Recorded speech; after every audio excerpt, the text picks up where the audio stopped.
What's up, gamers? Welcome back. This is the first time we've done this. The inaugural episode of Kickstarter Quest. How is everybody doing tonight? Hope we're doing well. I'm joined, of course, by my constant co-host, Arel. Give it up, Arel. Hi, everyone. Hello. Everybody Happy to say be hi here. to Arel. Oh, I forgot to... I meant to run this by you before I started the show, but I do have your full legal name below I you. see that. Yeah, it's okay. Okay. Yeah. You have my address, too? You can put that under. I think that would be a good inclusion. For just to complete the experience, the podcasting experience. I am on screen. You get to see my pretty face. Yes. Lots of... I would call this a step up. I would say we've elevated our game, Arl. What do you think? Oh, I think so. This is official. This is pretty nice, guys. This is pretty nice. I was telling Arl before the show, I've been working away the past few days trying to get everything all nice and ready and prepared for tonight's debut episode. Let's talk a little bit about like what we're doing here. Anybody that's tuned into these streams before will be pretty familiar with this format. Basically, I took what I feel like is probably everybody's favorite part of the streams that we were doing before. And now that's just going to be the whole show. Literally, all we're going to do is just look at Kickstarter games and be snarky about them. Hopefully, not always snarky, but we're not going to shy away from it. We'll have good things to say. Yeah, but we'll also have very honest things to say. So, you can expect unfiltered opinions from Arl and I. We're not sponsored. Not sponsored yet. That is not sponsored yet. Yeah. Hey, the door's open. Fromage, if you're watching this, reach out. I see you in all the news articles right now. Yeah, dude, I saw Fromage at Dice Tower last week. Last weekend? Was that really only 1 week ago? 2 weekends ago, maybe. Must have been two. At Dice Tower West. Dice Tower West. Yes. It looked cool. They got a big wheel, big cheese wheel. So that's fun. What's up, everybody in chat?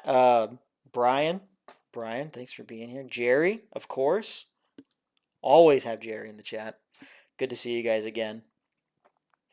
Yeah, Dice Tower West was a lot of fun. Hope you can be there next year too, Brian. That would be a fun time. I got to hang out with a lot of play gamers and also a lot of non-play gamers. Got some good play testing in. Got some... Because I'm on the East Coast, can you remember what city is? It's in Vegas.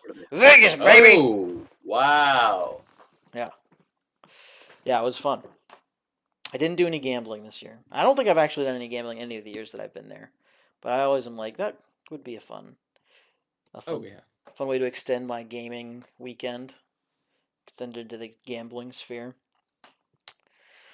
What else is new? What's new with you, Arl? It's been a while. Since we've caught up. How have you been? I've been good. I've been surviving here in New York. Surviving. I don't know. I have been applying to jobs, trying to get a new job, so I apply to like 5 jobs a day. That's my goal.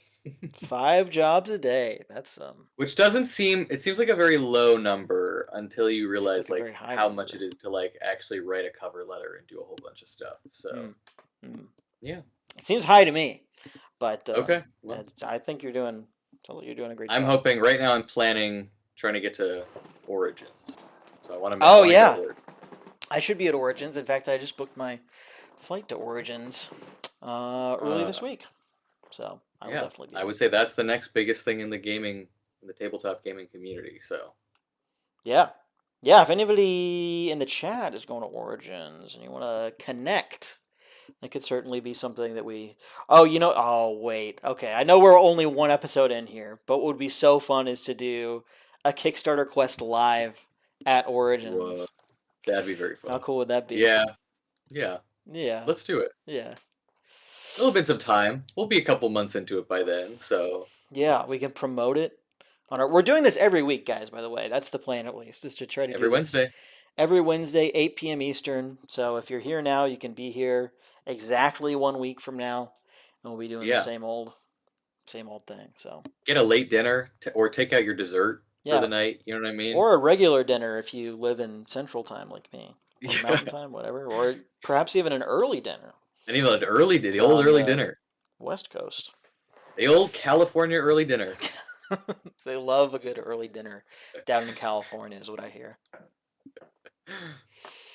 Awesome. Well, yeah, I think that's it, guys. Should we look at some games? Yeah, let's get into it. Let's just get right into it. Yeah, have you guys noticed? I've got this fun new transition too now. Check this out. Little. I'll show you. I'll do it one more time. Switching to the. Yeah, pretty nice. What can I say? I've really been grinding for this thing. This is luxury. Yeah, premium podcasting experience. I don't know. Is this a podcast? I don't know how that counts. What even is a podcast anymore? That's a good question. Cool. Well, so the plan is we're going to look at all of the games that end before next Wednesday. So, if my counting... 26. Yes. Yeah, if my counting is correct, we've got 8 games to look at tonight. 9 if you include Points Galaxy. Maybe we'll look at Points Galaxy.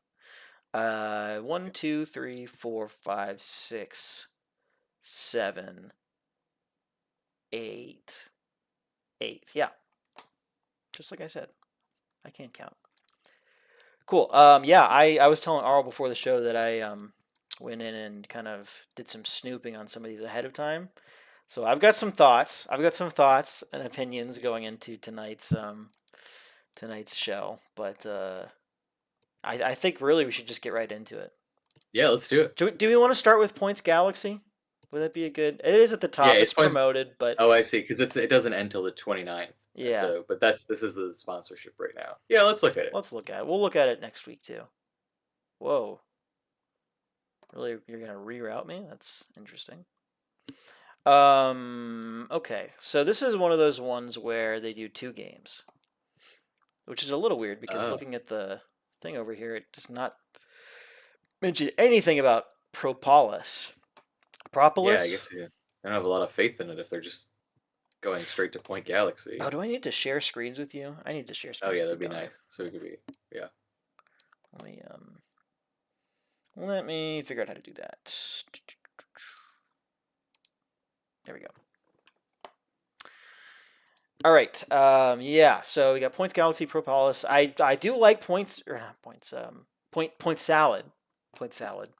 Which is I think what this is based on. Have you played Point Salad? I haven't played. Yes, I have played Point Salad. And I've played Calico, which is a little heavy for me. I think it's just at the cusp of how much I want to think in a board game, like strategy wise. And I haven't played Cascadia, but I know a bunch of people that enjoy Cascadia. So this is like a strong opener to lead with these 3 games. Yeah. Wait, where? Oh, I see. Point Salad, Calico, and Cascadia. Okay, I didn't even...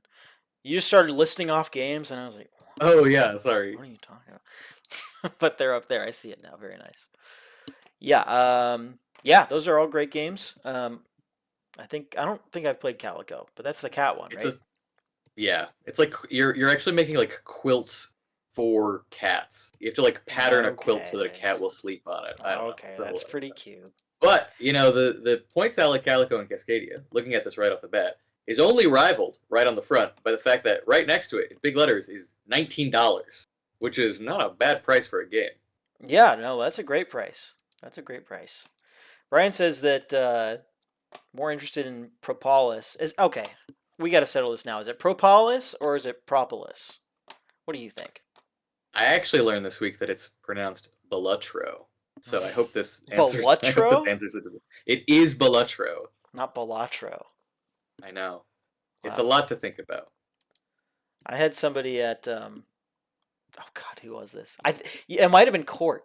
It's either Court or I'm totally throwing her under the bus here. But somebody said to me the other week, oh, yeah, I've been getting really into Balatoro recently. Oh, wow. That's not what the game is called.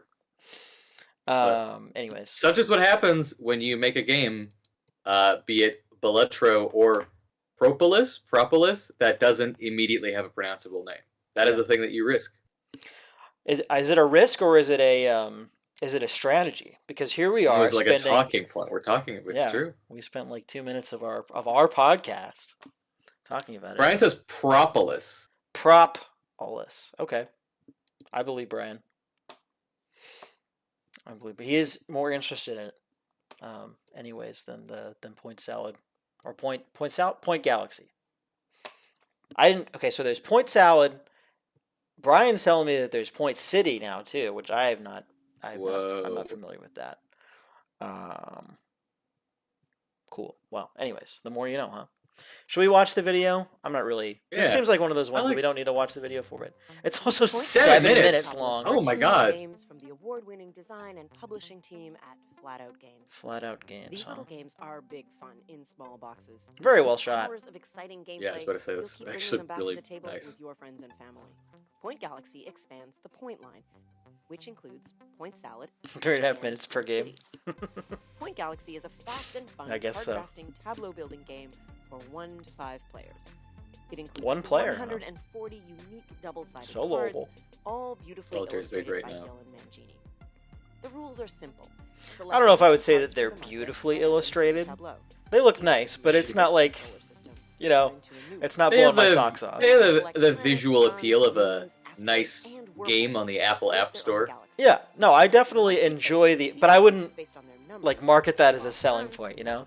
Yeah, no. Other celestial bodies in space score points in different ways and must Like if I came up to you and I said, "You play Angry Birds? Beautifully illustrated." Oh my god, the graphics in Angry Birds blows me away every time. Similar to Point City's civic tokens. So the galaxy you create will be That's cool. I like the little spaceship tokens. This seems like an upgrade over what Point Salad is. I feel like Point Salad is just cards in a box. From Point Salad and Yeah. Point City, and adds new layers of sequence building and spatial puzzles to the mix, making the game familiar Okay. and easy to learn. Familiar and easy to learn. Challenging for everyone. Oh, but challenging for everyone. Okay.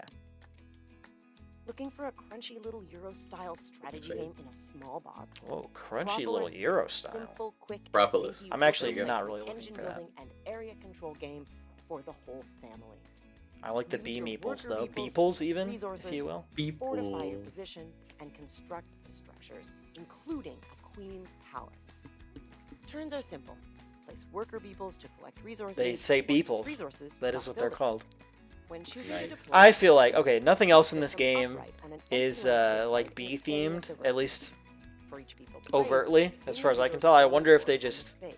were like, we need like something catchy to go with this game, and they're like, what if we made? Yeah, ooh, that's nice. Those boards with the That's really story. nice, yeah. If you I gain do love a worker good beeple, double-layered it comes board. from the supply at the center of the play area. Once you have collected resources, But I do feel like you will the be able bee to theme construct kind of structures. serves In order Yeah, to what- do this, you must being able to call them toss beeples. resources and/or Are there already like a bunch resources of bee listed on themed the games? card. Do they not want to? You'll either move the resource down on the tracker or pay Not that I can think of. permanent resources you may have in your Seems tableau. pretty original to me. As you build up your tableau, you'll work towards the requirements for a queen's palace. Okay, I feel like I've seen Adding enough of a this, special and we structure have like to 5 your minutes tableau. left. So. Sandwich. Oh, we've got like AI a has interview. High quality game design, product design, and overall experience. These Okay. games make great additions to any board game. These you games play. are great They're additions. so easy to get to the table, and players keep asking to play again. Okay. Hi everyone, I'm Sean Stankiewicz. That is sort of the advantage of running a Kickstarter campaign as a big company like AEG. I think it's AEG. I don't know if it's Flat Out Games or AEG running this, but it is really nice to be able to say, look at all these cool games. These are like those games. Look at all these timeless Flat Out. classics. Is Flat Out Games maybe the developer and AEG's publishing That would make sense, yeah. That makes sense to me. and distributing maybe? And it looks like we've got the Flat Out Games team on the line here. What's up? The way that we've got our cameras oriented on the Yeah, we're there. stream, it almost looks like we're on the Hey call. guys, I'm Arel from Flat Out Games. Yeah, so we're live on the line with Flat Out, the team behind Propolis and Point Galaxy over at Flat Out Games. How's it going, guys? Co-founder and designer-developer at Flat Out Games. We've got everyone from our Point Galaxy and Propolis teams on the call to introduce ourselves and Nice. talk about why we're so excited to be launching these games. Awesome. Thanks so much for being here, guys. Hi all, I'm Rob Melvin. I'm a founding member of Flat Out Games. I'm one of the game's designers, and I'm also focused on development and logistics for the project. Wow, that's really cool. Hey all, I'm David Yetzi, and I've worked on the development. All right, we don't need to do this whole bit. They're talking about the games. Okay. That's great footage. I mean, they got really good footage of their previous games. They They really filmed their do. games well. Yeah. Yeah, they've clearly got a team for this. This is a team effort if I've ever seen one. Very nice, very impressive. Looks great. 200K in the bank. I mean, what more could you ask for? 9 days to go still. Yeah, they're killing it. Yeah. I have no notes on my end for this. No, I think it's I honestly the thing that I keep coming back to is like what a risk reward to release two very different games at the exact same time. You know, Yeah. because you sort of run the risk of one overshadowing the other, or people wanting to back one and not the other. You know, like. Yeah, that's interesting. I wonder. So you can back both, either or both. Yeah. And I wonder. So Point Galaxy has 618 backers. Propolis only has 266. So. And then what about the one with both? I mean, not that it matters. The one with both has the overwhelming majority. Yeah, it's both for $35. That's nuts. Insane. I'm backing this. I'm backing this later tonight. As soon as we get off, I'm getting on and backing this. And also, I gotta say, an August 2025 delivery date is not that far away. No. To get it in my hands by the end of summer. Yeah, to that's get great.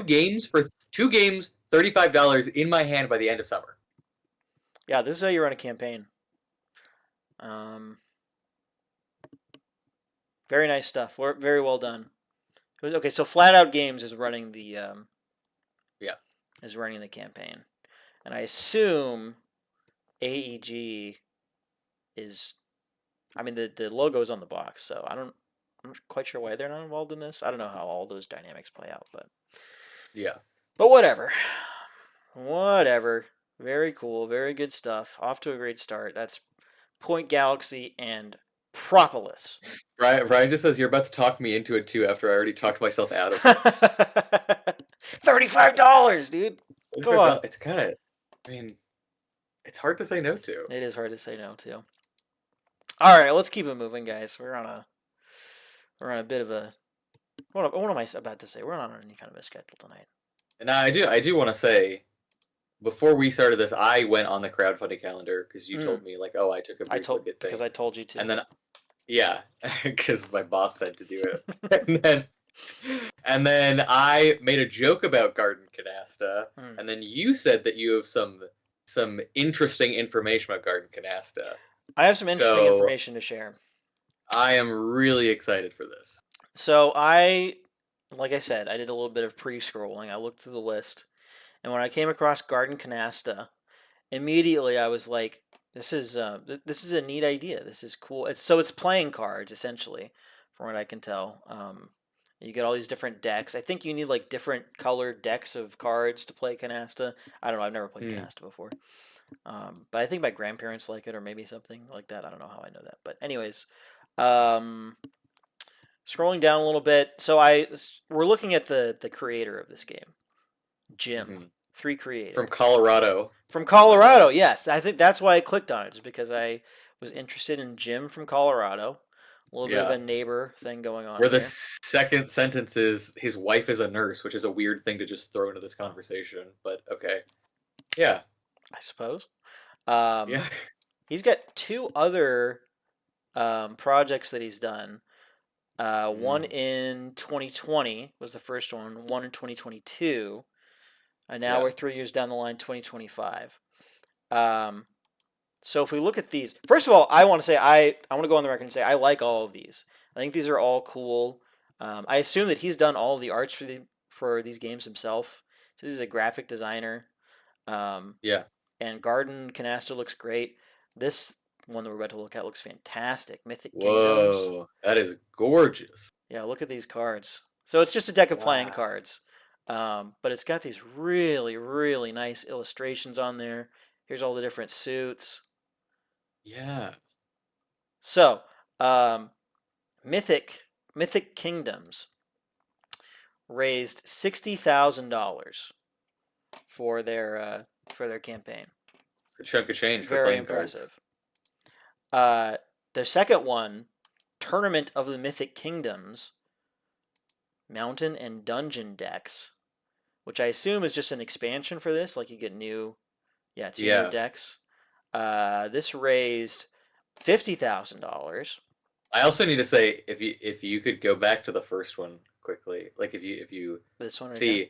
it seems like every time he gets a successful Kickstarter campaign, he moves to a nicer city. So he started out in Albuquerque, New Mexico, Yeah. and then in the next one he's like in a nice part of Utah. It seems like, yeah. Yeah. There you go. And now after that success, he's As in he's Colorado he's in Springs. Colorado. He made it. Yeah. Well, I I would feel like say I'm watching a game of Oregon Trail take place in real life at this he's point. sort of just moving across a linear trail as he designs his games. I would say Colorado Springs is probably a downgrade from Oh. well, I don't know. It's nice. I haven't been there in a while. There's certainly some nice parts of it, but where's you know what? Albuquerque, New Mexico. It's got to be better than that, right? Yeah. Nothing's going on in New Mexico. Utah, I don't know anything about Harriman, Utah. Maybe it's a small Yeah. town, but But I mean, please, let's. I mean, okay. So I the can't- I big can't wait reveal any here, longer. the big reveal Yeah. here is that Garden Gnomes has raised $8,000. Yeah. So, and it looks just as nice. So I'm not Yeah. sure what's going on here. I would assume this is, while they did meet their goal, I would think. Well, this that, is also not a deck of playing cards? Question mark. It's a canasta deck, right? Let's watch the video and find out. I don't really know what canasta. I've done a lot of talking about things I don't know anything about on this show so far, so I'm going to refrain for a moment and we'll just watch the video. Very nice video. Fresh new theme for 2 classic card games.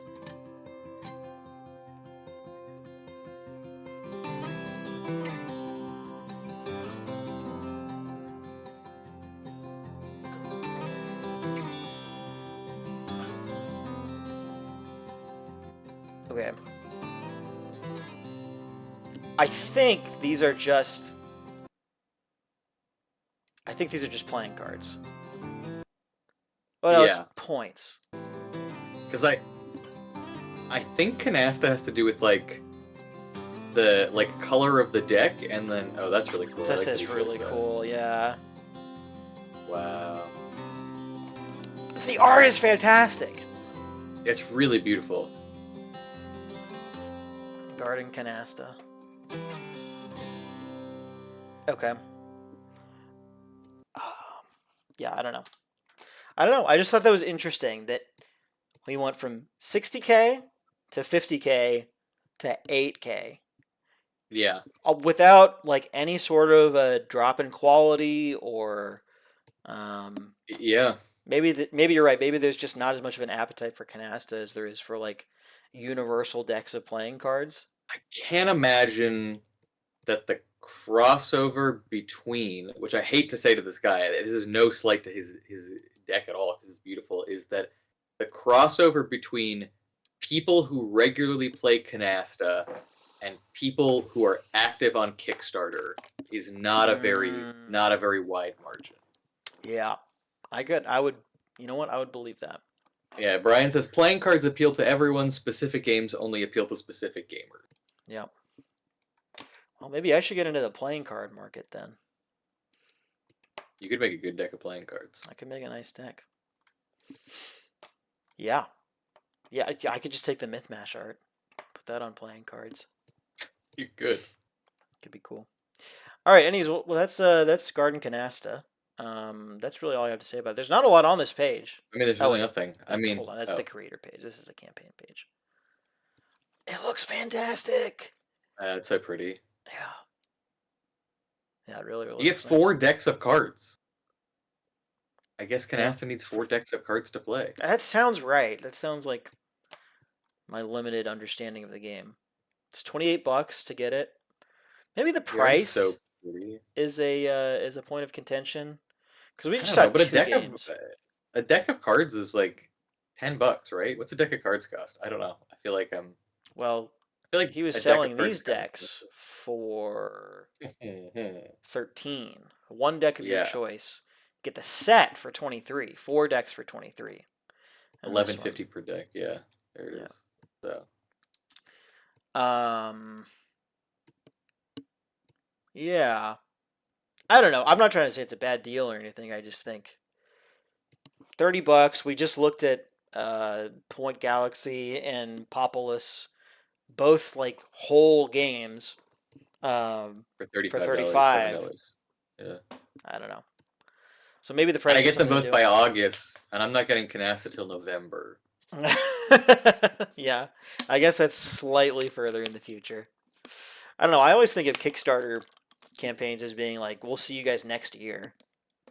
Board games and Kickstarter are kind of wonderful because you back a game and then you forget that you back it, and then one day you get an email and it goes, "Hey, this game that you funded a year ago is gonna be at your door soon," and you go, "Wow, a little gift to myself Yeah, from the past." It's perfect because you don't remember spending the money at that point, so it just Yeah. feels like a free game.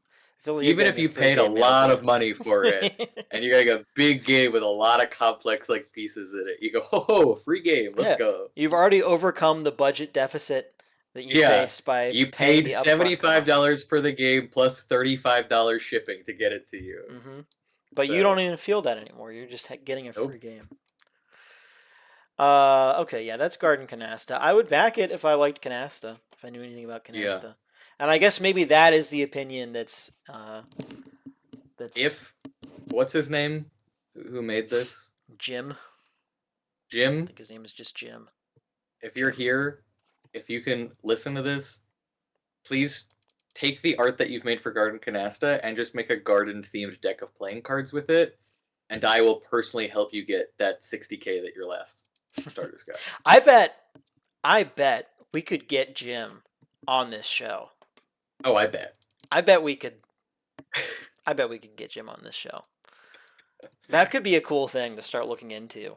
Is like reaching Yeah. out to the campaign managers prior to our week's episode and seeing if anyone wants to come Honestly, on. that's kind of fun. Yeah, that is kind of fun. That is kind of very fun. Much to consider. Shall we move on? Yeah. Moving on down the line. Coral Castle up next. Okay. This one made it into the title. Not for as good of a reason as the other two, though. Okay. I'll just play this and you tell me. Don't look at the title because that gives it The away. sparkle and mystery of the deep Okay, I didn't even ocean, read it. A Okay. vibrant world of I coral don't read it. gardens and shimmering pearls awaits. In Coral Castle, you'll find majestic sea creatures, magical mermaids, Sure. and breathtaking coral. Advance along the tracks, outmaneuver Sure. other players, and build the most impressive garden. Each round, draft 9 cards. Oh boy. Uh-oh. Play 6 cards and keep 3 You have for to later. pause it. I see. I get it. It's Each card immediate. shifts your options and unlocks strategic opportunities. Every card is part of life in the coral reef. Surgeonfish, Yep. octopuses, mermaids, you name It's it. octopi. The entire marine octopi. ecosystem you It can help grow is and octopi. You expand. have a isn't it? game about You'll this. You collect should know pearls when you this. draft cards, so make sure you save them for just This the is right cool. moment to draft the perfect Yeah. combo. Every choice matters. We don't need to watch the whole thing. You get Man, that idea. and you know what? It's like I actually think that a game about building a coral reef with like physical things of coral that what Brian said, I like the little drop-ins for the coral. Mhm. I like that a Mhm. lot too. Like there's some good bones here. Yep. Totally agree. With the pearls, like you were saying, like pearls as a currency and a place to put them, that's cool. That's really cool. Yeah. And it like makes sense that the more diverse that your coral reef is, the more like little oysters with pearls that there are. Like it all comes together. It all makes sense.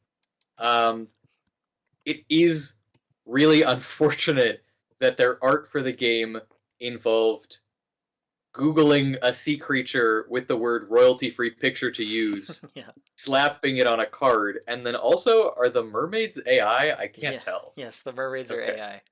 I only saw them very briefly, so... Yeah, if we scroll down to this section, yeah, it's AI artwork. You know what? That's honestly, I don't know. I'm at this point where I feel like there's a level of effort that you could put into like using AI artwork as the base, and then so like just seeing use of AI on the campaign thing is not necessarily a red flag to me anymore. Yeah. Like it's worth looking at and reading, Yeah. and comparing against the quality of what's on the card, and but you look at the I think, cards and it's like, well, yeah, I think the biggest issue is that, I mean, like, I really do appreciate that he tried to minimize the use of AI by using real photos of sea life, but now you have some things that are AI art and some things that are just like real Getty images of coral, yeah, and I'm like, it's like really throwing me off. yeah. The some of the design choices here are like honestly very nice. Like we were talking about the little coral Yeah, stick-ins on the board and the thing opening up. Like all the little pieces, even the meeples, the little sea critter meeples. yeah, the secret was, but The but board then looks like, fine. I don't know about if I like the board. You know if you like the board. It's a little colorless to me. Like, Yeah. I don't know how much you could put in, but for a game about coral reefs, which are supposed to be like these like beautiful, vibrant things, it's like kind of a very plain board. But Brian says my art skill is 0, so if I was solo designing a game, it's all AI, royalty free, and PixArt. Yeah, yeah, I mean, fair. is this his first game? Do we know? Two created. Let's see what his other creation is. Paper Trail. Okay, What is this? so he's new. He's a solo. He's a solo developer Is this also too. a game? Yeah. Okay. Yeah. Yeah, I mean, yeah. I don't wanna hate on it. I just feel like No. we've certainly seen more egregious uses of AI Yeah. in our time here on Kickstarter. But I just feel like there's sort of some clashing going on here because it's hitting on some fronts, but on others it's just like really kind of dropping the ball. These So, are the times that I wish that it was easier to pitch your games to the big publishers. Which I don't even mean as a joke. Like, I really wish that there was a better and more efficient and effective way that somebody could say, I've got this really good idea for a coral reef building game, and then take it to AEG or take it to Cosmos or take it to, CGE, and like actually pitch it and show it to them. Because as it stands right now, unless you're like in the games industry, it's really hard to get a meeting with the people that help yeah. make those decisions. Yeah. First of all, what's up, Sophie? Thanks for tuning in. Good to see you. Hey. I did get a nice little well, I didn't upgrade the camera at all, but the lighting is new and the stream layout is new. So yeah, we got all kinds of fun new stuff going on here.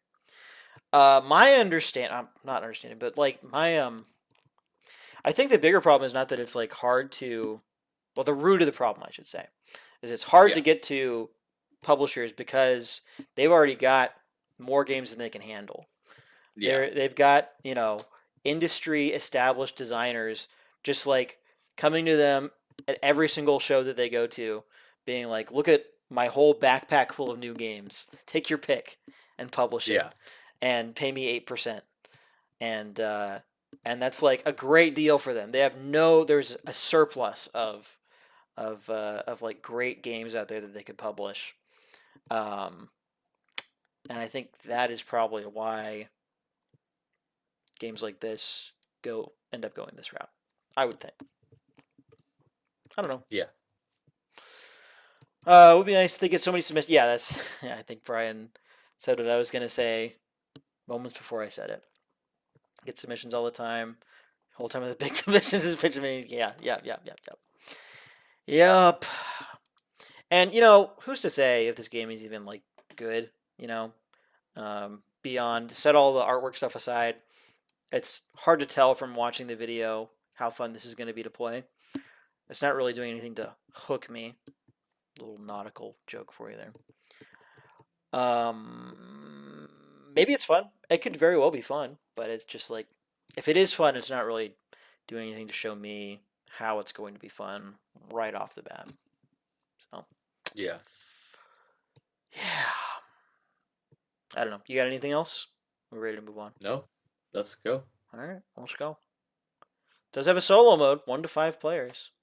There you go. You can That's what I'm solo telling it. you. This is the year of solitaire. Everybody wants a game that they can play by themselves. I suppose so.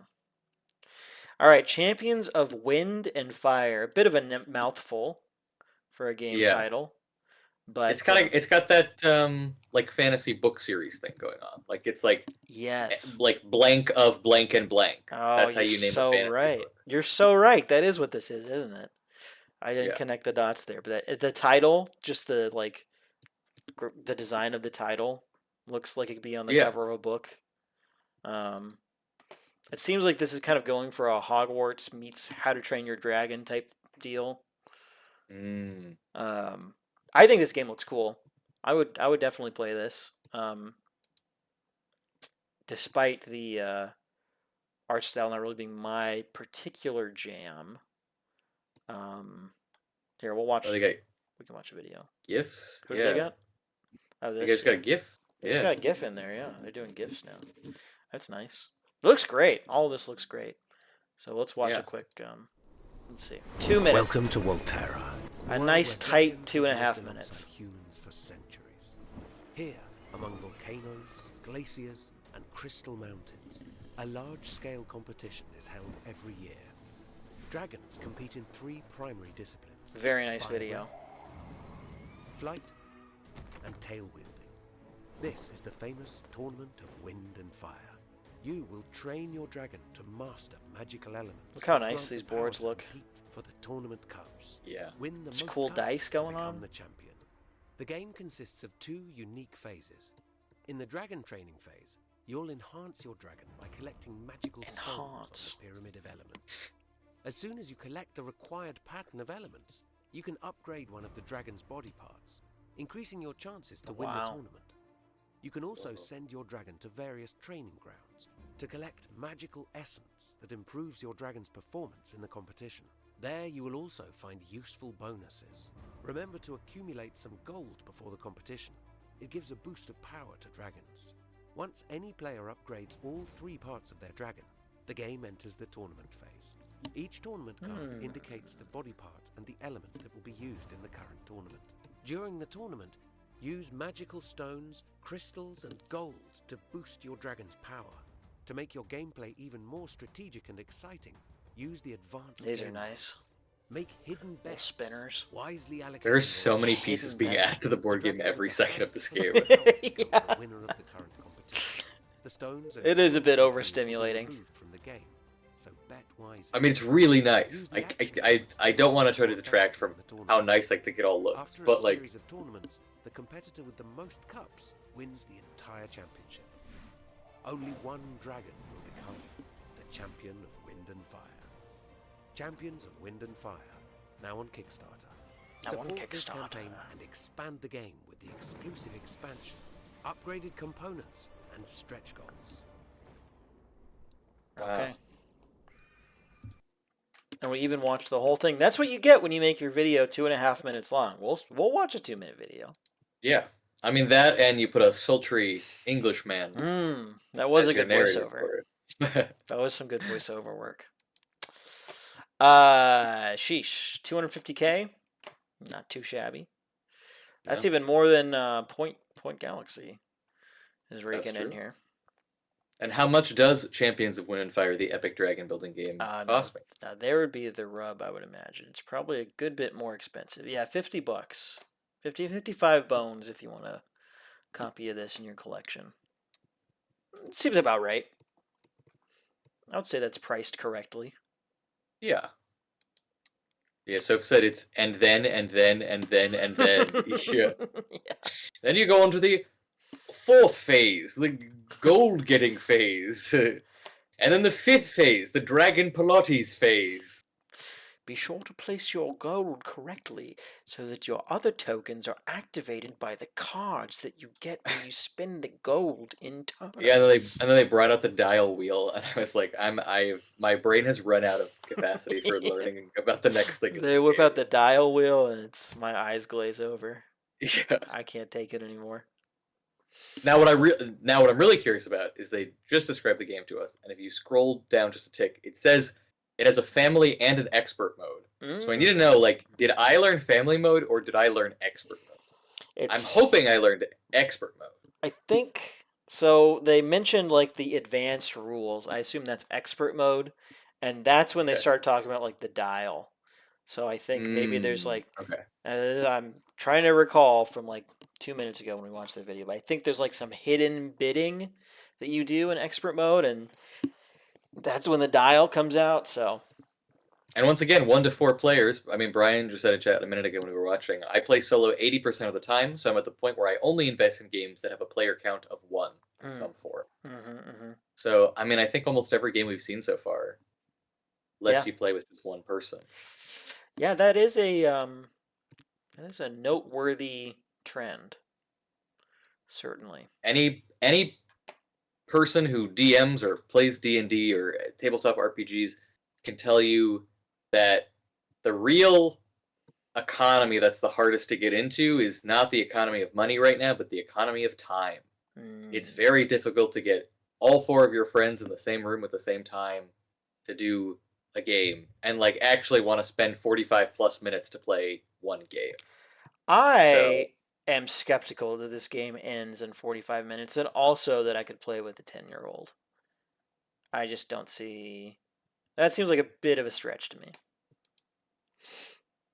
So, one other thing I wanted to point out here, once again, to jump to the creators page. Yeah, Adventure. So this is actually only their second board game. They've done one other board game before, Cryptic Nature. Okay. Which also has a dragon on it. Very nice. Yeah.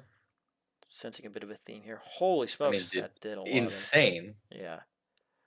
So good for them. Yeah. They mostly do these like insane looking puzzle boxes. Yeah. Yeah. They've got a whole line of them. So just thought that was interesting, worth pointing out. How much of that last that box at the top left, their most recent one, how much money did that make? I just want to know what the puzzle box economy is. Really good. Apparently it's alive and kicking. Yeah, these guys don't mess around. I mean, this thing looks crazy. I'm not trying to say anything mean about it. Yeah. This thing looks insane. I have the feeling that if I got my hands on one of these, it would take up my whole day. I would not stop until I did this puzzle box. Yeah, what is going on here? You build the puzzle on the box, and then you like twist some dials, and it's gonna open, or what? Yeah, I think you're building puzzles like a jigsaw puzzle, and then you have to solve puzzles to unlock the next thing in it. like a one box escape room, but it's also a jigsaw puzzle that you build along the way. Yikes! Wow, that's crazy. I mean, honestly, it's very cool. Say it, I'm sure you can say it. You've never seen anything like this before, and if you make a thing that nobody's ever seen before, you could make $400,000. Yeah. So since you could use that for a D&D team puzzle, you just plop that down in the middle of your table. There you go. I kind of want one. We'll see. Might have to revisit that later. All right. Well, anyways, Champions of Wind and Fire. Again, no notes. This is very nice, very well done. Seems a little complex for my personal tastes, but people tend to like more complex games than I do. So I'm sure this is scratching some kind of an itch, and good for them. You got anything else here? No. Got Mark Streed playing it. The art is really, really nice. Like the cover art almost doesn't even. I mean, every artwork looks like a cover of like a young adult fantasy novel. Yeah. Like they understood what kind of game they were making. They got the perfect artist for it. and they made some really good art. Yeah. Yep. Super, super nice. Okay, great. Let's keep on moving here. Tiny Epic Dungeons Adventures plus one more. Wow. Oh, sorry, not this. Give me this. The Ultimate Party Destroyer. Yeah. I've never played Tiny Epic Dungeons, but I know it's very popular. I have some friends that love it. Yeah, there's a whole line of Tiny Epic games. And I think that like the dungeon ones are their most popular. And so this one's like a campaign, like a standalone story campaign. yeah, it seems like with each Tiny Epic game they release, the box gets a little bit bigger. A little bit bigger, yeah. At what point do you just sort of start calling it medium epic dungeons? I wonder. All right, 3-minute video. Let's see if we can make it through. Whoa, epic music. The enchanting realm of Ogmore with Tiny Epic Dungeon Adventures, a thrilling cooperative story-driven dungeon crawler designed for 1 to 4 players. 1 to 4. 1 to 4 players. The beloved Tiny Epic Dungeon system, making all content from any Tiny Epic Dungeons game compatible. Your adventure, your way. Yeah, see, there's a bunch of these guys. Saga with this standalone game, really nice art. Heroes with stunningly detailed miniatures, fresh loot, spells, dungeon rooms, and a host of new enemies. Dive into an immersive narrative through an adventure booklet, a spiral-bound dungeon booklet, secret chapter envelopes, and mysterious packages. Wondering how to pack such epic content into a Tiny Epic box? Yeah. It's not tiny. Game yet. In Tiny Epic Dungeons Adventures, they know what they're doing. On a mission to save a cursed town, what some might call a simple quest. As your adventure progresses, you'll navigate through various chapters, revealing new content by opening. Okay, that's cool. Like a legacy game kind of thing. Yeah. And dive into the action. This is the map book is also cool. Read the passage aloud and watch the story come to life. Introducing the new exploration mechanic. It's not just about battling monsters.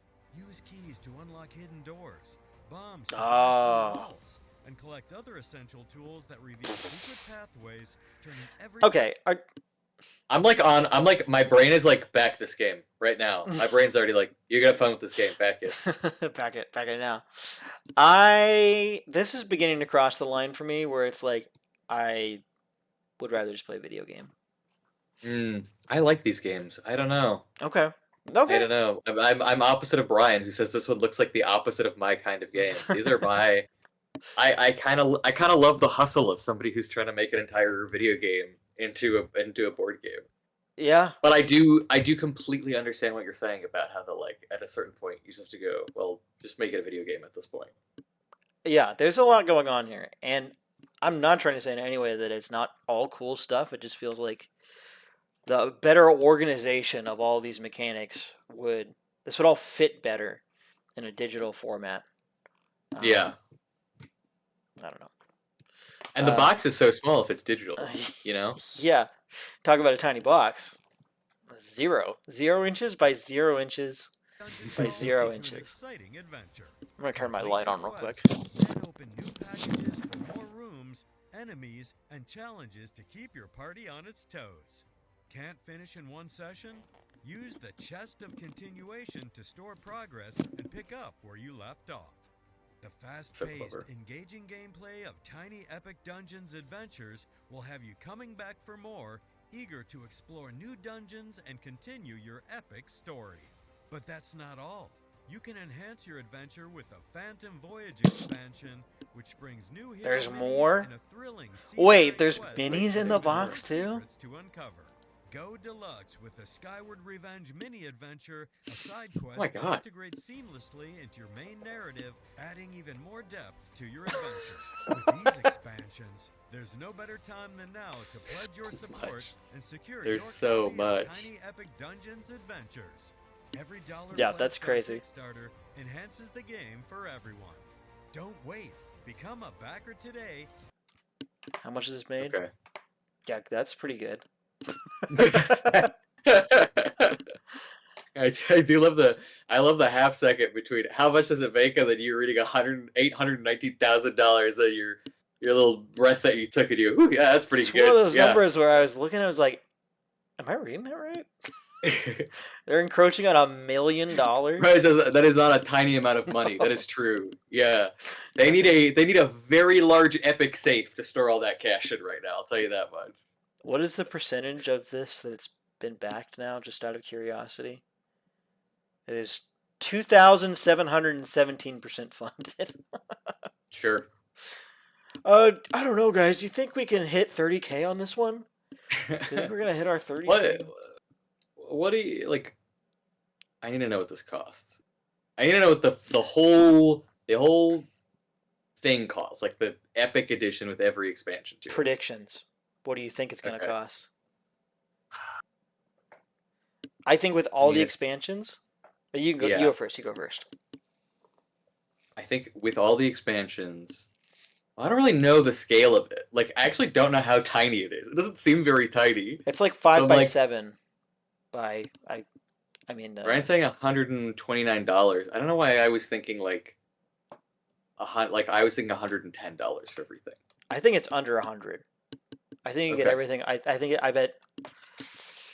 I'm gonna say 89. 89 is such a good guess. That was my first guess. I think it's 89. That I had in my head. Then I bumped it up. Okay, here's Deluxe Wow. Bundle 1, $49 for both of these. That's yeah. You can print and play. For My God, they'll give me a $20. printer for $20. That's a good deal. You can get just the base game for $35. I know a place where you can get 2 games for $35. So Excellent point. here it is. $89. On the dot. On the dot. Wow. Man, do I know how to price them or what? I think this is everything. Deluxe Dungeon System Bundle 1. We'll say $26 backer discount, which means that assumedly when it retails, if you're trying to buy all of them, it would be about $120. So Pff, come on, guys. He's too good. that's insane. He's too good at it. Okay, we get some other bundles down here. Oh, No, Brian. No, I didn't look at this one. I didn't look at this Yeah, one. actually, when you put it like that. Actually, when you word it like that. I know yeah. I've been talking about how I looked at all of the other ones. This is one that I did not look at. That was actually, I actually did just guess it. But I don't blame you for thinking that. Honorary producer. For $275, you could be an honorary producer, Arel. What does that get me? An advanced copy. Explain more. Okay. An advanced copy of the game. You get Kickstarter limited deluxe content. It's the third paragraph. There it is. It's the third paragraph of this thing. This? Yeah, you get an honorary producer certificate, and you get credited as an honorary producer in the rulebook. That's cool. There you go. Okay, that's cool. Yeah. Yeah, I'm on board. I mean, it looks great. I didn't realize these games were popping off like this. Like, I always knew they were popular, but they're gonna do $1 million on this thing. Oh yeah. I don't know that I've seen $1 million board game. Well, that can't be true. Surely we've seen something else hit $1 million before, right? Yeah. No, whatever. Yeah. I'm trying to think now too. I'm trying to think of what else we've seen that's done $1 million. Did SETI cross $1 million? Did Arc? We didn't look at Arcs when it was on the. When it was getting crowdfunded. Most of Brandon's Gloomhaven was multiple millions. That's Multiple true. millions, That's really okay. the biggest example I can think of. When Okay. Gloomhaven came out, that was crazy. And Zombicide. And Zombicide. I think another thing I'm trying to think of, and I've lost the name of it right now. Anything that has a lot of miniatures with it, like Gloomhaven and Zombicide, the cost is going to go up, and so the amount it makes is going to go up too. Yeah, that's true. All right. Well, that's pretty cool. Yeah, look how thick this thing is. That's how. I don't think you can call it tiny anymore, though. I have to say, No, I do think you gotta. You gotta lose the tiny name. Yeah. All right. Well, that's Tiny Right. Epic Dungeons Adventures. Let's look at something on the opposite end of the spectrum. Catopomp. Oops, I did it again. Show me the project. Okay, Brittany. Catopomp. Tactical card game about cats and souls. Everything else on this list I have not looked at yet. Okay. I have not looked at any of these other games that we're going to look at today, so we'll see. We'll see what these are. Catopomp. I do like the art. It's fun art. Funded in 48 hours. Yeah. They're doing 8K. That's pretty good. For I mean, it looks like a small little guy. Looks like about in the ballpark I'd be trying to play in when I inevitably someday hop on Kickstarter myself. They're just fatter, but still 5 by 7 inches. Yeah, that sounds right. All right, let's watch the Catopomp video. Yeah. Minute 48. Yes, 148. please. Beautiful. Welcome to Catopomp, a Thank game you. where you're guiding cat souls to the afterlife, while trying not to be the last one holding cards. Because if you are, you'll lose a soul gem. Lose both Hell and domain. pass everybody else. That's not what I expected from a At the cat start, game. the player gets a Hell domain, a used dice card, and 2 soul gems. Cards are dealt, dice are rolled, and you're ready to go. On your turn, you'll either play a set of cards or pass. Sets can be single cards, multiples of the same number, or a sequential run. More cards always Cute means art. fewer, and matching Yeah. numbers are stronger than runs. You can play from your hand your heaven cards, or from your hell domain, but never both at once. If you play from your hand, you must move a card to your hell domain. If you play from your hell domain, you can't play single cards until your hand is empty. You can also boost a set by adding up to 2 dice from the center, using them as 1 wild card. But you can only do this once per round, so choose carefully. If you pass, the winning player can, and sometimes must, give you one of their hell cards. If everyone but one player passes, their set wins, and they start the next play, playing 1 to 4 cards. The round ends when only one player has cards left. They lose a soul gem, and the next round begins with a reshuffle and a new roll of dice. Players who have lost a gem will get a reserved die, which they can set to any value. The game continues until someone loses both gems. When that happens, they lose, and everyone else wins. Will you be the one left behind, or will you guide the souls and yourself to victory? Okay. First off, goodbye, Brian. It was lovely to have you. Brian's Oh. heading out. Yep, see you, Brian. It was indeed lovely to have you. See you again. I next am Wednesday. sensing a bit of a disconnect between the theme of this game and the art, which is really nice, but the art that is present for the game. Yep. Totally on the same page. Couldn't agree more. It's very. I have no idea why you would bring this adorable art into a game that is about like the transference of souls between heaven and hell. There's a hell domain. Yeah. We both did like a double take, I think, when they whipped out the Yeah. hell domain card.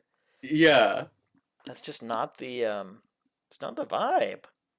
Yeah. And I mean, if this had some beautiful like angels and devils art to it, I think it would serve it really well, like for cards or something related to that, or like souls and spirits or something. Yeah. I The don't cats really don't know- even look like spirits. They don't look like dead cats at all. There's nothing grim about anything going on in the game at all, You think except this for is the first theme. time you think this is the first time in your life that you've said they don't even look like dead cats? Come on, man. This is probably the first time, yeah.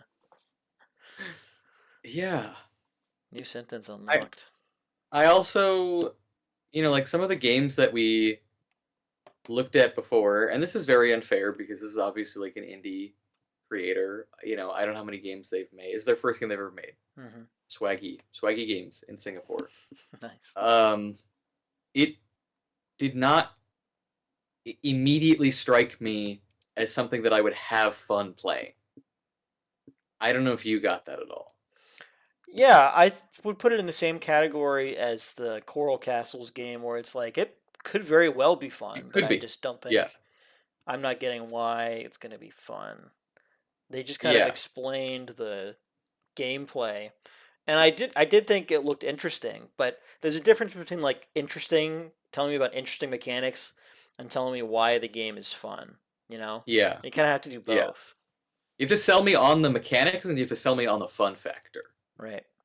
And I think that Coral Castle and this one, which is probably again a sign of one person doing everything themselves, is they think the mechanics are fun, so they're selling you on the mechanics. Yeah. But they haven't realized yet that we don't really understand the mechanics, so you have to sell me on the fun too. Mm-hmm. Yeah. Yeah, I could see it being cool. It did sort of start to get the gears turning in my head about like, okay, I can see where like the strategy is here. With the dice, I like the using the dice as like a wild card. That's really cool. Yeah, it's cool that you're like you've sort of got two hands, heaven and hell, and you go like you play cards from one of them, and you got to get rid of all your. I like that. I thought that seemed cool. Again, it's like that seems like such a core, like thing to the game that the theme doesn't serve at all. I don't know.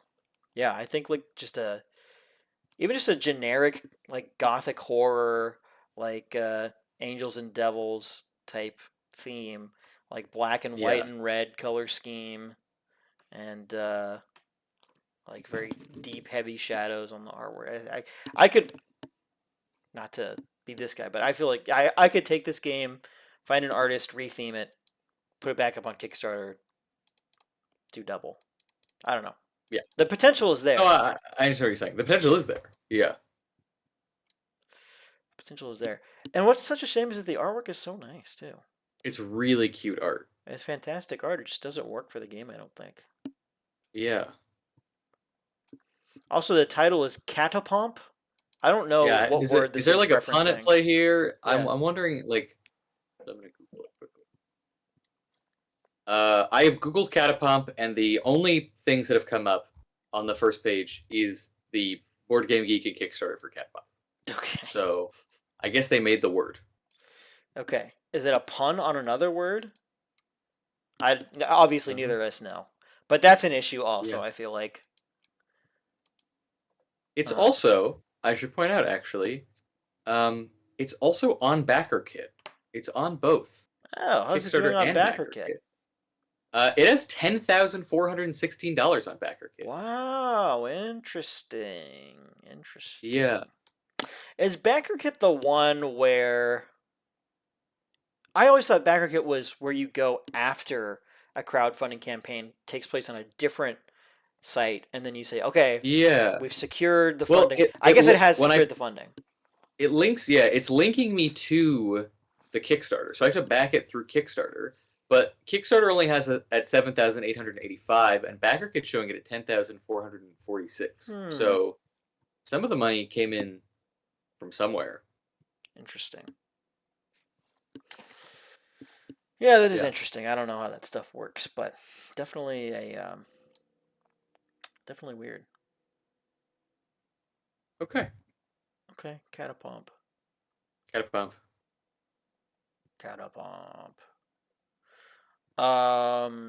Yeah, I think that's it. I think that is it. And now we'll have a look at Masterland. Okay.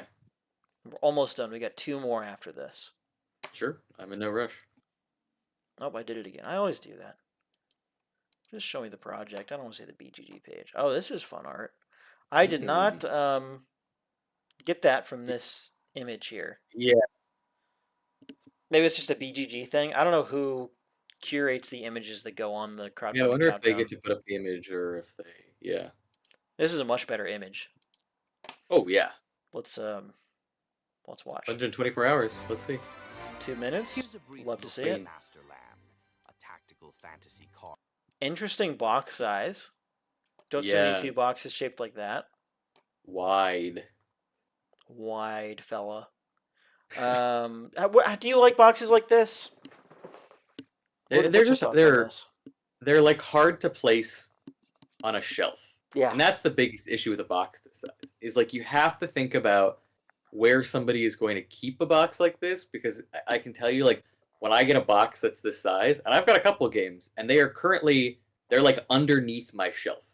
Like, you have your bottom shelf and you've Yeah. got that space underneath, Yeah. and I have them pushed in there, which means that one, they get covered in dust, and two, I always forget about them. I never take them out because I can't find like a space for them to be on my shelf. Yeah. From just like a purely product design perspective, I think it's cool. But within the context of like board games that you're trying to fit into a larger collection, Yeah. not so cool. So that's Yeah. sort of my thoughts on it. Soap says so many games I feel like don't consider that at all. It's awkward storing those boxes. Yeah, it is. It is a little bit awkward. You sort of need to have like your own shelf for them if you've got multiple, or just shove them under your Yeah. shelf, I guess, if they Yeah. are all. That's not a bad way to do it. A whole bunch. All right, let's keep watching. Game that cuts mechanics to the bone. Cuts mechanics to the Stages a bone. quick and intense war Can you guys hear this? 2 to 4 kingdoms. A little Turn it up a quiet. little There You you go. start That's by better. choosing a land board. This is your realm. You'll have to upgrade it by playing cards and managing your resources. You also start with 15 energy tokens. Lose them all and you're out of the game. The deck features 2 main card types, units and buildings. Each card has a cost. To play them, you have to spend the appropriate resources. Once per turn, you can gather a free resource. Of course, there are other ways to speed up your production. Buildings provide a This is so nitpicky. I don't hate the icons, but the icons don't really match the aesthetic of the rest of the game. Yeah. That's all. variety of buffs and defensive effects. You play them directly on your land. And depending on where you decide to build, they also trigger a bonus effect. Unit cards represent your army. The icons look As you like play one, you'll be the able to symbols that attack- come up on my car dashboard in alternate Yes. universe when there's an issue with it. Yes. Absolutely. And they're all like in circular bubbles too. I don't know that I Yeah. love that. I don't know. attack your Not the opponent. worst thing. Every Again, it's a time you nitpick, hit, but you steal energy tokens from them. Of course, the opponent could strengthen their defenses and ignore the attack thanks to their buildings. But with clever resource management and a bit of luck, you can always outsmart them. Last but not least, you have to manage your hand. At turn end, you can discard any number of cards and draw until you have 3. Every game is a fierce arms race. You have to be able to change tactics on the fly and be the last one standing. That's all. that's all. Gather a resource, Oh, play yeah, cards, that's attack, good. draw. Pretty simple, isn't it? Assemble the best land and knock out every opponent to become a true master. Masterland is available on Kickstarter right now. See you on the battlefield.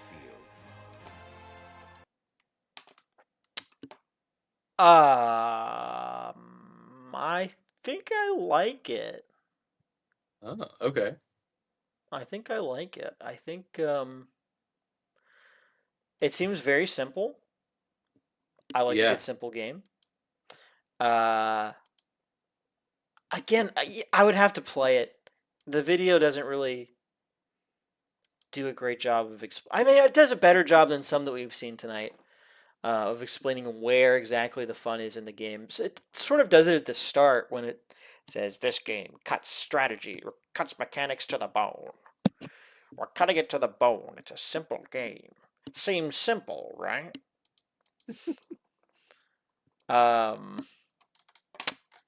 And like I said, I like that. I like that it's simple. Yeah. I like the art. Yeah, I love a good battling game. Yeah, I don't know. I could see this being cool. If this was on a table in front of me, it feels very approachable. Maybe that's a good way for me to put it. This feels like a Yeah. very approachable game for me. If I Yeah. saw it on a table at a convention, I would step out of my way to go have a look at it and get a demo, which is like, I don't do that for a lot of games. So I think that's Yeah, I do. Does it say somewhere in the campaign how long a game lasts? I'd love to know that. 15 to 30 minutes. Yeah.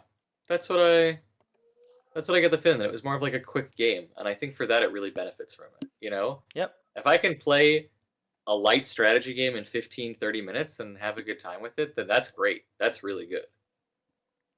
Yeah. Yeah, I think I like it.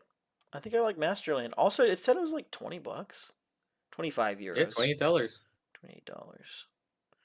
What are you getting with this? With the combo play? Something twist? Our latest Kickstarter dungeon twist. Dungeon twist. Oh, interesting. Okay. For $50, not too bad. Master Pledge. Includes all rewards plus a selection of add-ons. Okay. I mean, honestly, none of this stuff is really that compelling as far as the like bundles and stuff go. This feels Yeah. like one that I I'll would just say be... I'll say a really nitpicky thing. Okay. They had a bunch of gorgeous art in that trailer. Yep. And the fact that they decided to there's like a pin, there's like a Kickstarter exclusive pin, and it is like not a good looking pin. If you scroll up, it's at the top. It's that thing in the bottom right.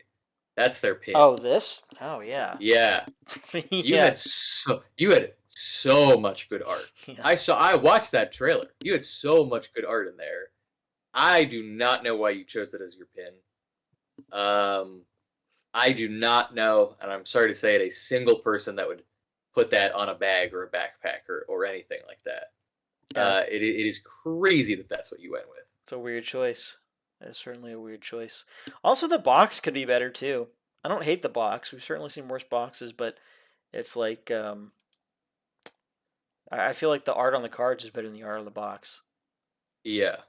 You could have just, like, taken card artwork and, like, done sort of vertical cuts in the box. Yeah, Put, yeah, like, yeah. the portraits of the different characters there, and a Masterland across the top. Could have been nice. Yeah, I will say, not to spend too much time on this, because it doesn't really seem like one that we need to spend a ton of time on, but the one thing in the mechanics of the game that I had a little bit of a problem with was the there's like an asymmetry to the player boards, it looks like. So like the different boards allow you to play different things, give you different bonuses. I always feel like that's a really difficult, really hard sell on a board game, because it's like either even if they are all totally balanced, which I feel like they almost never are, there's always like the person that's played the game before knows which one's the best one, and they take that one. And now they're gonna win even more. I think about the what is it? Is it called Villainous? Yeah, you know what I'm talking about? It's the board game with all the Disney villains. Yep. But they all have different mechanics and they all play differently. And there's so many expansions that I talked to a friend who like used to play Villainous a lot, and apparently like some board game conventions will do like tournaments with them, but there are already like a fighting game, there are already characters that are banned from Villains because of how broken they are. Yeah. So I'm always like, it's really, really hard to do something where things are asynchronous and asymmetric, because there's just that chance that like even if somebody is 5% more powerful than the others, then that already offsets the balance of the game and the desire for somebody to like want to play the game again. Right. Absolutely. Even if it is totally balanced too, they're still going to have like play style preferences amongst the different players at the table, and so like if the one that you wanted to play gets taken, you're just having less fun now. So I don't know. I think it's hard to do well in a game, so that would be my one mechanics critique here. And I think that's it. All right. 32 unit cards, 48 building cards, 6 time cards, recap cards, player aids, resource tokens. Really, this is the gold token? We can do a better gold icon than that. Yeah. We can do... These tokens could be better. Okay. All right. All right. Let's do another one. We're so close. 2 more to go. Manhattan Project. Energy Empire. Okay. It's been funded. 100K. That's more than expected this to bring in. Wow. I mean that cover has some gorgeous art in it. I do have to say. Yeah, it is. Again, it is nice. Again, I feel like this is not Mm-mm. the BGG cover art could certainly be better for this game. Yeah, the box is nice. No video. This is just Oh. a still image. Oh no. That's okay. Honestly, I feel like we've kind of been spoiled tonight, right? It's very Yeah, rare for that's us to, true. for every campaign that we Oh, a look at to new have a video. edition of a modern classic. Okay. Oh, well, that's what's going on. I have not So heard is of this this game before, so a modern is the classic, game Manhattan Project? Is that the original game? probably. I don't know. Do you want to? You can look into it Yeah, if I'm you on want. it. While you're looking into that, this is Frostbite Games first created. Okay. They're in Toronto, and it's a little weird to me that this is a new version of a modern classic, but it's their first game that they've made. They must have just like Yeah. recently acquired the rights to this, or like recently formed. Oh, go ahead. No, I'm trying to figure it out. I found another game called The Manhattan Project, but I don't think it's the same. It Yeah. could be. Maybe Energy but Empire is what you want to search for. yeah. Let's see. Sorry, I cut you off. You're in the middle of saying something about the. No. I'm just like trying to figure out. Yes. So r/. No, the game is called Manhattan Project Energy Empire, and that's the game. The Manhattan Project Energy Empire Okay. is a game from 2016. Okay, not that long ago. I don't know. It was published by Minion Games. Mm-hmm.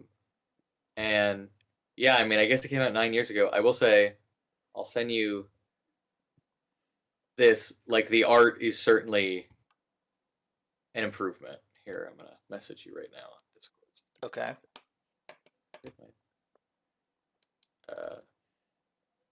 I'm gonna send a link. Sorry, Oh, I see it. so you could open it. Here, Yeah, open in browser. How do I? there you go. I also just sent you the link, so you can click that Oh, okay. instead. I mean, the art has The Mayhem certainly Project. Yeah. improved. Definitely. That's got a very 2014, 2015 board game art style. if I've ever That's seen so one. true. That's so true. That definitely is like a distinct style that this game has. That a lot of games have from that time period. It's so funny to look back on like art trends, graphic design trends, Yeah, and be like, what were we thinking back then?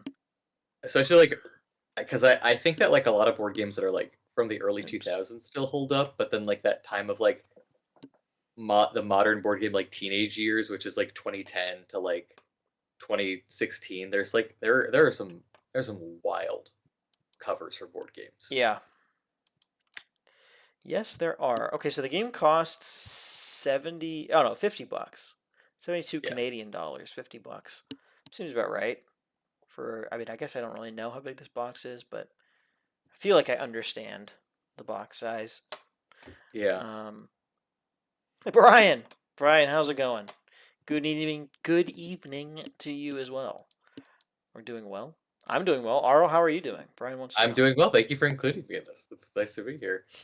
You're here at the tail end. We're learning about a game that came out in 2016 that is getting re-released now with some nicer art, it seems like.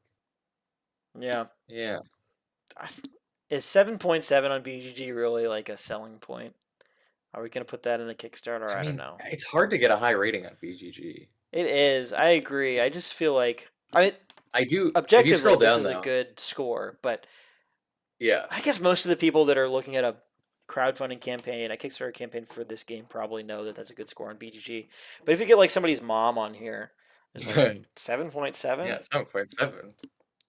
A C plus? Yeah, exactly. You want me to scroll down?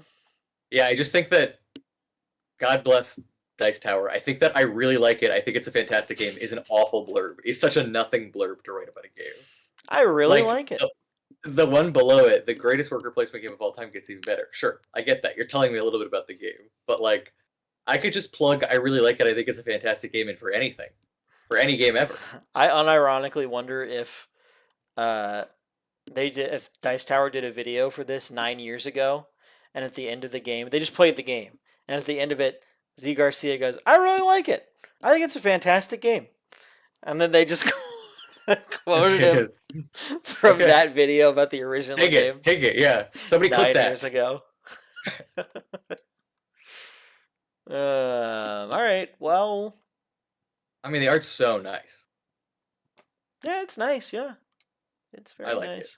The boards up here were not blowing me away. Let's see if we can find those again. It seems like there's a lot of empty space on these boards. Yeah.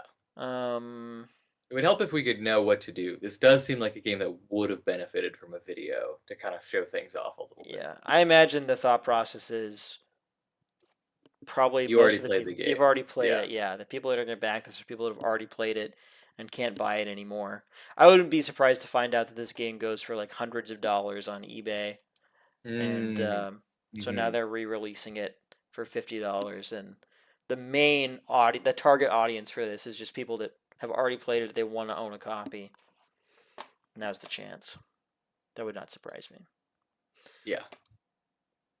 Yeah, I agree. I like the art. I wish there was more of it on like some of these boards. I wish it was more involved in all of the components of the game, but certainly not a knock against. Brad said maybe not your cup itself. of tea, but emailed you a link to a game that he found interesting. Oh, interesting. Oh, how Okay. intriguing. Maybe we'll do a special honorary mention once we get to the end of this list. Yeah, I don't really think I need to see anything else about this. Sure. I think I get it. Space Pick Dog. up at Sp1cy 2025. Okay. Oh. Interesting. All right. Let's go over here now to our Stack City. last Stack City. There's a great. That's the wrong button every time. I do it every time. I was so good about it at the start of the episode, but as we've talked more and more, my mind has Video. turned to mush. There's a video. 20K. That's a good amount. It's got a week left. It's got a week Got to left. clear. Basically, it's halfway. Oh, it hasn't funded yet. I Yeah, feel like you no. almost never see that. 37 seems like quite. I don't know how many games they've published, but 37 is quite a lofty goal. I'm looking at this board. Let's watch the video, but I'm looking at the board in Yeah, the yeah. video, and I feel like I can tell why they need Welcome to 37 Stack for City, it. where the skyline is the limit and the city's future is in your hands. 4 enterprises go Yeah, head-to-head look to at all this construct the city of their plastic. dreams. Create towering skyscrapers that dominate the skyline to earn valuable rewards. This As is you cool, build and though. Expand, watch the city's economy flourish, boost your income, attract residents, and ensure It's a your good video, enterprise too. becomes the best in town. Yeah. Each enterprise favors a different reward collection throughout the game for asymmetrical gameplay. The community enterprise is committed to enhancing urban life by constructing more houses and complexes, while also developing churches, parks, and museums, fostering belonging, connection, and peace amidst the chaos of the city. The These pieces business are so enterprise cute. specializes They in are. large-scale projects, That's surpassing great competitors pieces. and generating substantial income. With a portfolio of upscale dining and retail hubs, it excels at earning higher revenues. The entertainment enterprise builds iconic attractions that transform the landscape and attract global crowds. These experiences engage locals and boost tourism. Its unique ability is collecting action cards, giving players valuable benefits. The services enterprise focuses on developing infrastructure for civic and government projects. Players must prioritize strategic permit acquisition to unlock I don't know that we projects needed the cards enhancing falling in the education, background. healthcare, governance. Dude, if I played this game with some friends and I got stuck playing services, I'd be Players pissed. thoughtfully place buildings on the board. Everybody else playing something and I had to play services, Every I'd building be so placement angry. increases their player piece on the perimeter of the game board, which in turn increases the rent a player collects. With each Oh, turn, the rent. players You're collect doing rewards, rent? permits, money, common buildings, and action cards from each enterprise card they own. This is cool. Every acquired enterprise card also I'd play earns this. valuable economy points to be added up at the end of the game. The challenge of limited space adds an extra layer of complexity. With land at a premium, players must think vertically, strategically stacking to maximize the use of available space. The game ends when a player reaches 32 spaces on the game board or when Yeah. every buildable spot has been filled. The player with the most economy points wins the game. Are you ready to stack, strategize, and soar to new heights in this thrilling urban showdown? Stack City is a bad name. Yeah, Stack City is a bad name, and the cover art is really dull. It's is really generic. Yeah. I didn't yeah. think I was gonna like this when we clicked on it, but I actually do really like this a lot. No, I do want to. I really want to play this game. I really want to try it. It's Yeah. unfortunate that the cover art of the game is currently getting overshadowed by many things at the top of my head, including the static screen for Roku, the little Roku city that goes by. Much more exciting. Oh yeah, I know what you're talking about. The Roku City. Yeah. Yeah. Yeah. Man. Kind of See, like what this guy saying on his game, I'm Quinn, an industrial designer with over 12 years of experience crafting physical products. I believe that. Mm-hmm. Absolutely. It's a nice looking game. Yeah, it really is. It's so tactile. It looks fun, just even regardless of what the game is. It looks fun just to like stack these things on top of each other. Yeah. And also it's kind of got that like my favorite part of Ticket to Ride, where like you're eating things and you're like building things over, and like you cut somebody off from something so they can't do a thing. Like Yeah. Yeah, that like is really cool. a limited space competition game is one of my favorites. Somebody save Stack City in this off-center box art. I can't look at it, please. Okay, thank you. The graphic design could really use some help here, and yeah, I don't know. It feels bad. It feels like they need 37,000. I hope they hit it. I'd like to get a copy of this. Only 6 days to go though, and they still need a little less than 10K.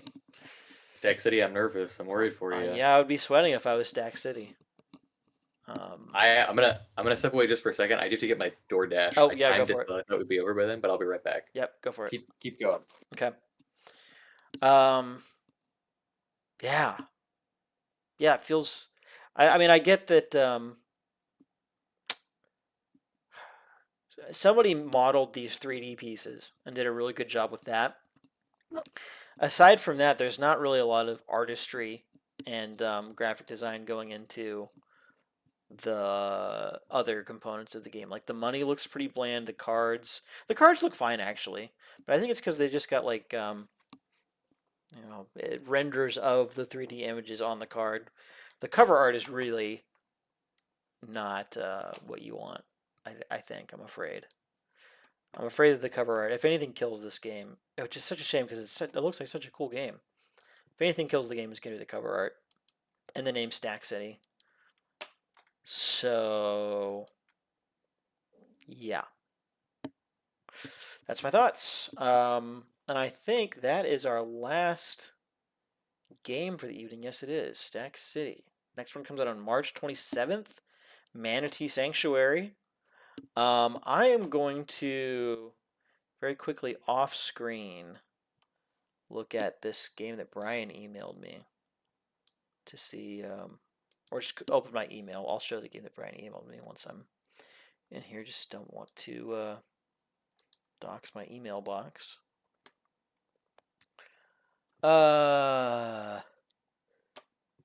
Found this game online a couple days ago. Thought the game being kind of a historical one and mechanics of it, maybe something we're interested in. Pursuit of John Wilkes Booth by Blue. Oh, I know Blue Panther games. That's funny. We Keith met them at a convention. I forget what convention it was, but whatever it was, I wasn't there for some reason, or maybe I was off doing something else when he met them. But anyways, that's funny. Blue Panther games operates on a very similar model to Play Games. They also have, in fact, they have the same cutting equipment. I don't know if I don't think they would have any problem. I'm really interested in Pursuit of John Wilkes Booth. I'm glad I made it in time. Yeah, so I was just explaining the company that makes this game, Blue Panther Games. This is the game that Brian sent along. to see Yeah, if for us to look at. Blue Panther Games operates on a very similar model to what Play Games does. Oh. My dad actually met the people that run this at a convention, which I feel like I'm trying to remember where it was.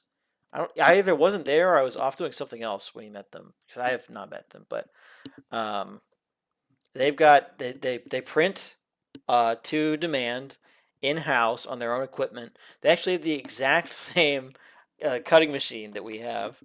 Oh, wow. So, which is very interesting. And yeah, they do their games in these. Oh, it looks like maybe they've actually upgraded their boxes recently. I should say, everything I'm talking about is, this was like at least 3 or 4 years ago. So it could not be the case now. But I'm trying to get a picture of the box here. The boxes that we have from them are not two pieces like this. Oh yeah, but you can tell it's like a sticker that they've put on here. The boxes that we have from them are like cardboard folding boxes with a sleeve that goes on it. Looks like maybe they've upgraded to two-piece boxes and they do a sticker now instead. This is also an interesting. It's a huge map. Looks like it's just paper that kind of gets folded up and put in the box. They're doing tokens. They're doing cards. They're doing. We got meeples. These cards look nice. Cards look nice. I think the way they do their tokens is they have a laser cutter. Oh. And they do like sheet by sheet, one by one individually. That's why the game costs $70. Yeah, that is a crazy price. Yeah, it's in line with they're working on a different pricing model. They're not getting games from China. They're just like printing a game and then calculating how long it takes them to build it and calculating the cost of materials and then marking that up to reflect, the profit that they want to make, and they've arrived at $70. Which is, I agree, Also, it's an insane price for a game like this. But if you want to play, a crazy theme for a game. Yeah, it is. Oh, it's a canvas map, Brian says. Okay, that's a little bit better. I like a canvas map.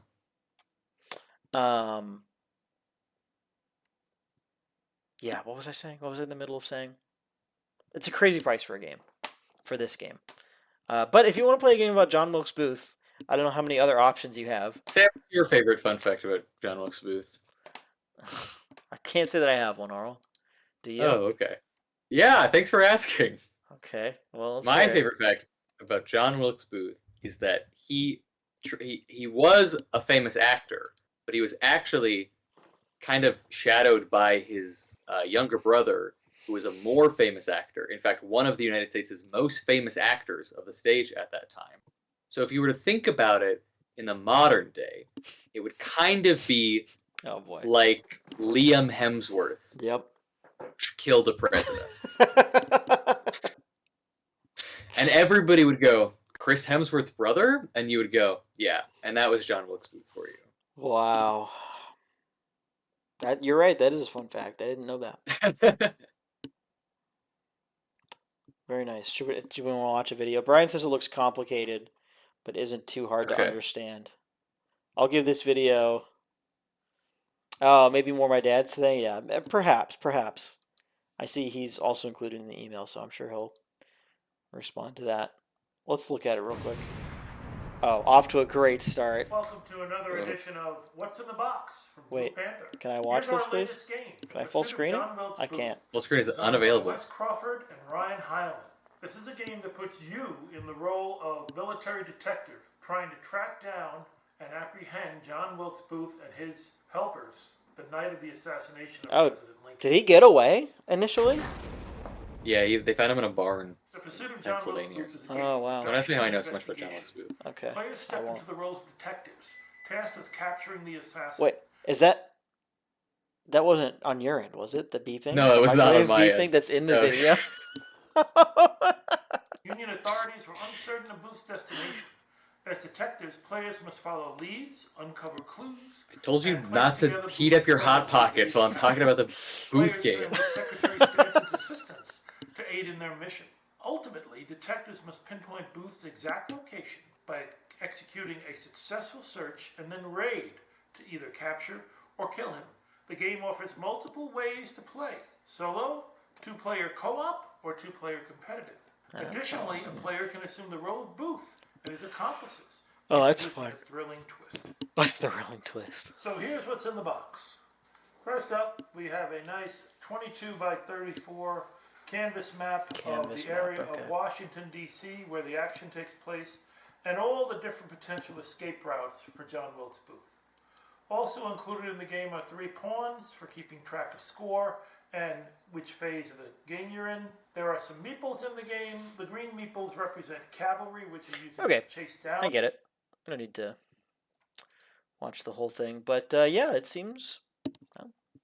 It's always interesting to look at a Blue Panther game through the lens of. We also make games in a similar fashion to this. So, yeah, thanks for sending that along, Brian. Cool to see. I'm sure Keith will get back to you about what he thinks of it. Meeples. You love the word meeples. Well, we've been saying it all night. If you like the word meeples, you'll want to tune in to Kickstarter Quest every Wednesday at 8 p.m. Eastern, because we will be saying that word a lot, I imagine. Yeah. All right, everybody. Well, I think that is going to wrap up our inaugural episode. Wow. Crazy. Fun. Engaging. Thrilling, even. How are you holding up, Arel? I'm doing good. It's been nice. What'd you get for dinner? I get some sweet and sour chicken. Oh, that sounds nice. I'm about to go get dinner too, so I might copy your homework a little bit there. Cool, guys. Well, I think I think that's gonna do it for us. Like I said, same time, same place next week. We're gonna do it all over again, starting with I'm looking at the list over here. Manatee Sanctuary will be the first game. Let's go. I love that. Yeah, manatees. They're a protected species in Florida. It is illegal to touch them, to even touch them. Wow. I can always count on Arl to have a fun fact about literally anything we talk about. All right, everybody. Well, that is going to do it for us. Thanks so much for tuning in. And this has been Kickstarter Quest. We'll see you all again right here next week. Have a good one. Bye. Bye.